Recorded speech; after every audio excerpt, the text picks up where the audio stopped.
이 정부 들어서서 경제와 관련해서 정부에서 뭐를 발표한다 그러면 되게 두 가지 중에 한 가지거나 두 가지 모두 다 있는 경우가 거의 대부분입니다. 두 가지라고 하는 것은 한 가지는 경제 성장 전망치 내지는 각종 경제와 관련된 목표치의 하향 조정, 또 다른 하나는 본 거북이입니다. 이번에 발표된 2019년도 하반기 경제정책 방향이라고 하는 이 내용도 결국은 보면 경제 성장률 전망치 하향 조정했고 수출과 관련해서 돈 뽑겠다는 얘기입니다. 누차 말씀드리지만 근본적인 경제정책 방향 전환이 없다면 대기하기 불효일 것이다 라는 점을 지적을 합니다. 일본의 경제 보복으로 반도체 업계에서 넉 달밖에 못 버틴다라고 하면서 달을 동동 불고 있습니다. 그럼에도 불구하고 당장의 어떤 노력을 하겠다는 거 이런 건 전혀 없고 당정청이 중장기 대응하겠다면서 한가하게 반도체 소재, 부품, 장비 개발에 매년 1조 원씩 투자하겠다고 합니다. 국민들은 이걸 지켜보면서 기가 막혀서 말이 안 나온다고 말씀하고 계십니다. 우리 당은 일본의 이 경제보복 대책 회의를 준비해서 열도록 하겠다는 말씀을 드립니다. 지난 2일날 대통령이 직접 주재해서 문재인 케어 2주년 평가 행사를 가졌습니다. 2년간 3,600만 명이 2조 2천억 원의 의료비 경감 혜택을 받다며 대대적으로 홍보를 했습니다. 이에 대해서 어제 아침 회의 때 당대표님 그리고 원내대표께서 문제점을 지적을 해 주셨습니다.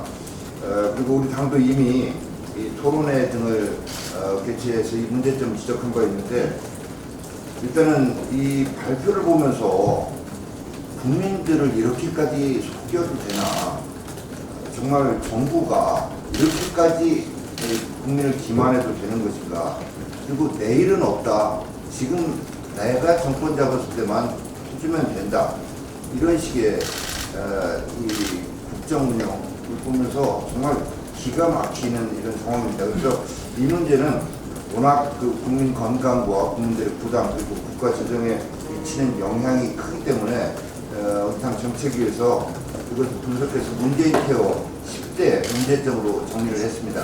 빠른 속도로 좀 지적을 하겠습니다. 첫째, 향후 5년간 42조 원이 소요되고 그 이후에는 나는 모르겠다입니다. 근데 이것도 2년 전에 자신들이 30조 6천억 원으로 예상을 했었는데 불과 2년 만에 무려 11조 원이나 늘려서 다시 이렇게 얘기를 하고 있습니다.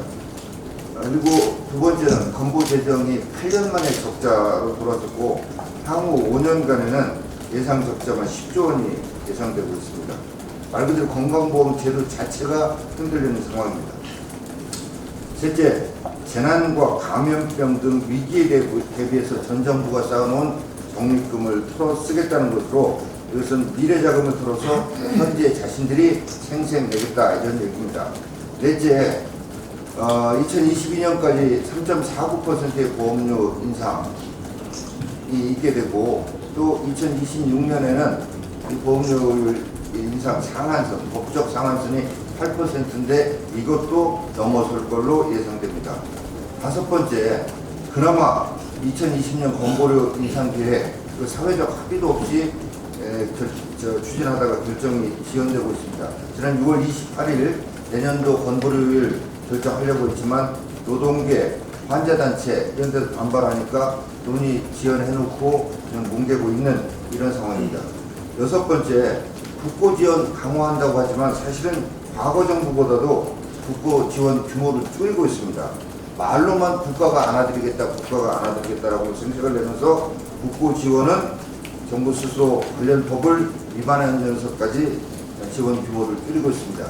일곱 번째, 의료 쇼핑 증가와 초고령화에 따른 차기 정부가 어떻게 이 부담을 감당할지 이런 것들은 철저하게 무시하고 있습니다. 여덟 번째, 수도권 대형 병원으로 이 쏠림 현상이 점점 심화되면서 1, 2차 의료기관들이 줄도산이 목전에 다가왔습니다. 아홉 번째, 이 급여화 우선순위를 무시하고 파퓰리즘적으로 급여화를 추진하고 있습니다. 3대 비급여라고 하는 소위 특진, 특실, 간병비 이런 걸 확대하는 것이 실제로 의료의 질 개선에 직접적 효과가 있는가에 대해서 전문가들이 의문을 제기하고 있는데도 불구하고 이 급여화의 원칙을 무시하고 파퓰리즘적으로 진행하고 있습니다. 열째, 비급여가 무조건 나쁜 것이 아니고 비급여가 갖는 긍정적 효과가 있음에도 불구하고 이것을 무시하고 추진함으로써 우리나라 의료 및 의료산업의 경쟁력이 약화될 수밖에 없다라는 이런 점을 지적합니다. 그래서 우리 당은 이 건부 제정이 바닥나는 일이 없도록 그래서 국민들께서 우려하시는 이 건부의 폭탄 또 건강보험 제도의 붕괴 이런 일이 없도록 법적 제도적인 대책을 마련해서 적극적으로 추진하겠다는 말씀드립니다. 이상입니다. 예, 그럼